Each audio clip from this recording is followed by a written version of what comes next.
ಮಗನೆಂದು ಯೇಸು ದೇವರ ಮಗನೆಂದು ನಂಬಿದವರು ನಂಬಿದವರೇ ಅಲ್ಲದೆ ಲೋಕವನ್ನು ಜಯಿಸುವವರು ಇನ್ಯಾರು?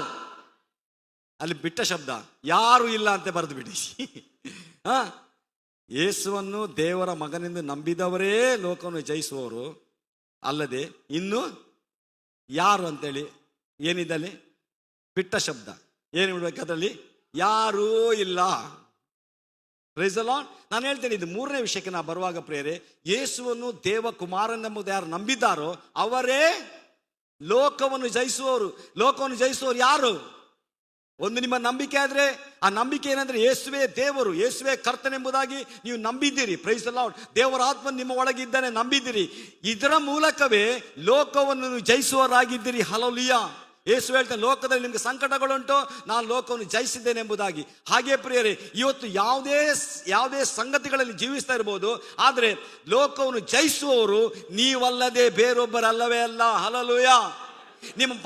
ನಿಮ್ಮ ಪರಿಸ್ಥಿತಿಗೆ ಹೇಳಿರಿ, ನಾನು ಲೋಕವನ್ನು ಜಯಿಸ್ತೇನೆ, ಯಾಕೆಂದ್ರೆ ನಾನು ಯೇಸುವನ್ನು ದೇವರ ಮಗನೆಂದು ನಂಬಿದ್ದೇನೆ. ಆತ ನನ್ನೊಳಗೆ ನೆಲೆಗೊಂಡಿದ್ದಾನೆ, ದೇವರ ಆತ್ಮ ನನ್ನೊಳಗೆ ನೆಲೆಗೊಂಡಿದ್ದಾನೆ. ಅದಕ್ಕೆ ನಾನೇ. ಲೋಕ ಅಂದ್ರೆ ಏನು? ಲೋಕ ಅಂದ್ರೆ ಎರಡ ಅನೇಕ ಸಮಸ್ಯೆಗಳು ಅಲ್ವಾ? ಕುಟುಂಬ ಸಮಸ್ಯೆಗಳು, ಹಣಕಾಸು ಸಮಸ್ಯೆ, ಅನಾರೋಗ್ಯ, ಫೈನಾನ್ಸ್, ಮತ್ತು ನಾವು ನೋಡ್ತೇವೆ ಉದ್ಯೋಗ, ಸಾವಿರಾರು ಸಮಸ್ಯೆಗಳು ಈ ಲೋಕದಲ್ಲಿ. ಹಲ್ಲೆಲೂಯಾ. ಸಾವಿರಾರು ವ್ಯಥೆಗಳು, ಕಷ್ಟಗಳು ಈ ಲೋಕದಲ್ಲಿ. Price the lord. ಜಯಿಸಲಾರದೆ ಅನೇಕರು ಆತ್ಮಹತ್ಯೆ ಮಾಡ್ಕೊಳ್ತಾರೆ ಪ್ರಿಯರೇ. Price the lord. ಜಯಿಸಲಾರದೆ ಸೋತು ಹೋಗ್ತಾ ಇದ್ದಾರೆ ಜನರು. ಪ್ರಿಯರೇ, ನಾನು ಮತ್ತು ನೀವು ಸೋತು ಹೋಗುವವರಲ್ಲ.